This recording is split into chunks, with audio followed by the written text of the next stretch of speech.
여기 5만 원짜리 세럼이 있습니다. 우아한 디자인, 화려한 광고, 그리고 피부를 바꿔줄 것이라는 기대감. 여기에는 5천 원짜리 앰플이 있습니다. 투박한 용기, 복잡한 매대위, 가격표만이 유일한 자기소개입니다.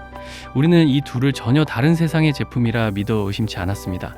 하지만 만약 이 두 제품의 심장이 같은 곳에서 태어났다면 어떨까요? 성분표에 익숙한 이름들, 그리고 제품 뒷면에 아주 작게 적힌 제조업자의 이름이 모든 비밀을 쥐고 있습니다. 가격표 뒤에 숨겨진 진실은 무엇일까? 이번 팩트 관측소에서는 화장품 가격의 거품, 그 중심에 있는 OEM, ODM의 비밀을 심층 분석해 보겠습니다.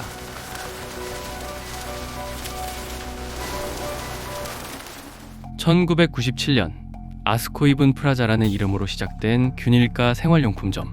2001년 지금의 다이소로 간판을 바꾼 이곳은 오랫동안 우리에게 저렴한 잡화점으로 인식되었습니다. 하지만 2020년대를 기점으로 거대한 지각 변동이 시작됩니다. 뷰티 시장의 중심으로 다이소가 급부상한 것입니다. VT 코스메틱의 리들샷, 동국제약의 마데카이 11 등 유명 브랜드 제품들이 3,000원, 5,000원이라는 파격적인 가격에 등장하며 오픈런과 품절 대란을 일으켰습니다. 어떻게 이런 일이 가능했을까요? 그 해답은 K뷰티 산업의 독특한 생태계, 바로 OEM과 ODM 시스템에 있습니다. 오리지널 이퀴먼트 매니팩처러, 주문자 상표 부착 생산, 그리고 오리지널 디자인 매니팩처러, 제조업자 개발 생산, 쉽게 말해 제품 개발과 생산을 전문으로 하는 공장이 존재한다는 의미입니다. 한국콜마, 코스맥스와 같은 세계적인 제조사들은 수백 개의 국내외 브랜드 고객사를 두고 있습니다. 브랜드가 제품 컨셉을 의뢰하면 이 거대한 공장들은 수십 년간 쌓아온 기술력과 데이터베이스를 바탕으로 제품을 개발하고 대량 생산합니다. 즉, 수많은 브랜드가 사실상 동일한 제조 기술과 설비를 공유하는 셈입니다. 이 시스템은 비단 화장품에만 국한되지 않습니다. 우리가 사용하는 수많은 IT 액세서리 역시 마찬가지입니다. 유명 브랜드의 로고가 붙은 제품과 다이소에서 5,000원에 팔리는 제품이 같은 공장의 문을 나서는 일은 더 이상 비밀이 아닙니다. 브랜드의 이름값에 가려져 있던 제조업자의 이름이 수면 위로 떠오르며 소비자들은 새로운 기준을 갖게 된 것입니다. 어디서 만들었는가? 이것이 바로 가성비의 시대를 관통하는 가장 본질적인 질문이 되었습니다.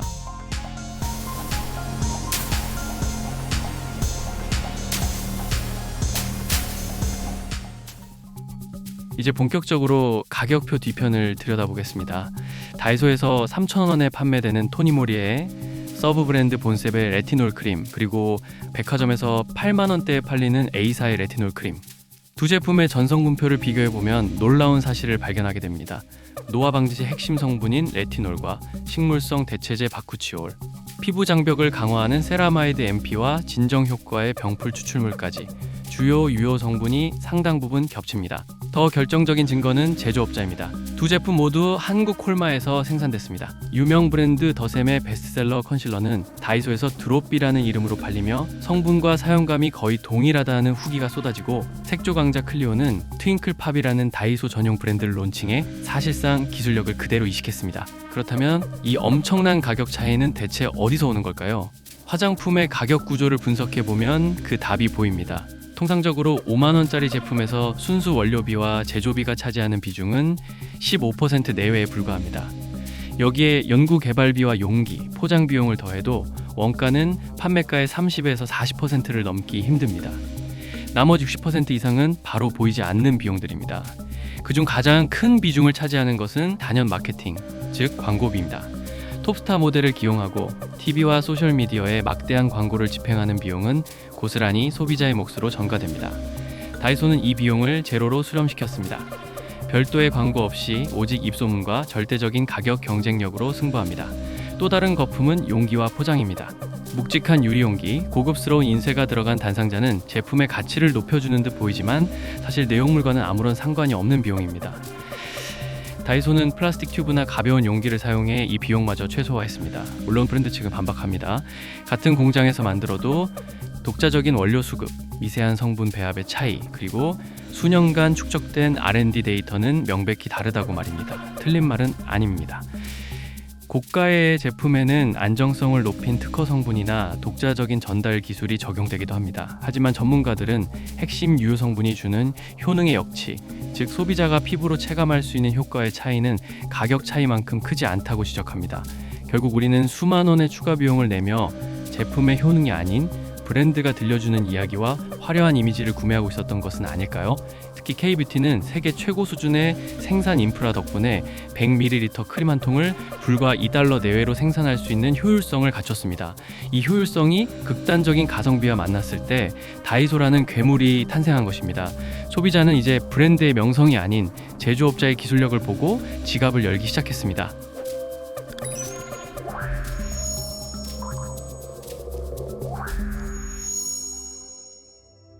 다이소의 공습은 대한민국 뷰티 시장의 지형을 송두리째 흔들고 있습니다. 소비자는 더 이상 브랜드의 명성에 휘둘리지 않습니다.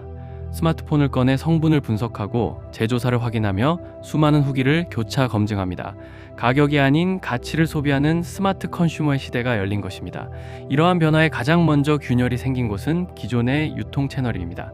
백화점과 로드샵은 이탈하는 고객을 바라보며 생존을 고민해야 했고, 일부 브랜드는 자존심을 꺾고 다이소의 문을 두드렸습니다.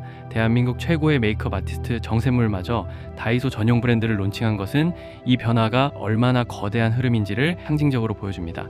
반면 가장 큰 위기에 처한 것은 독자적인 생산 기반 없이 아이디어와 마케팅에 의존하던 수많은 중소인디 브랜드입니다.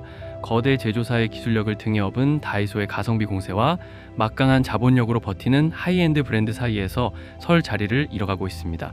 물론 반론도 존재합니다. 모든 저가 제품이 고품질을 보장하는 것은 아닙니다. 때로는 검증되지 않은 값싼 원료를 사용하거나 안정성 테스트가 미흡한 경우도 분명 존재합니다. 다이소의 성공 공식은 신뢰할 수 있는 거대 제조사와의 협업이라는 안전장치가 있었기에 가능했다는 점을 기억해야 합니다. 또한 화장품의 가치가 오직 성분에만 있는 것은 아닙니다. 누군가에게 특별한 선물이 되기도 하고 하루를 시작하는 기분 좋은 리추얼이 되기도 합니다. 브랜드가 주는 만족감과 감성적 가치는 숫자로 환산할 수 없는 영역입니다. 다이소는 우리에게 실용적 가치를, 하이엔드 브랜드는 감성적 가치를 제공합니다. 과거에는 이 둘이 결코 만날 수 없는 평행선이었지만 이제 시장은 빠르게 재편되고 있습니다. 소비자는 자신의 필요와 가치관에 따라 두 세계를 자유롭게 넘나들고 있습니다. 결국 다이소발 매기 효과는 뷰티 산업 전체를 더 건강한 방향으로 이끌고 있는지도 모릅니다. 거품은 걷어내고 본질에 더 집중하도록 말입니다.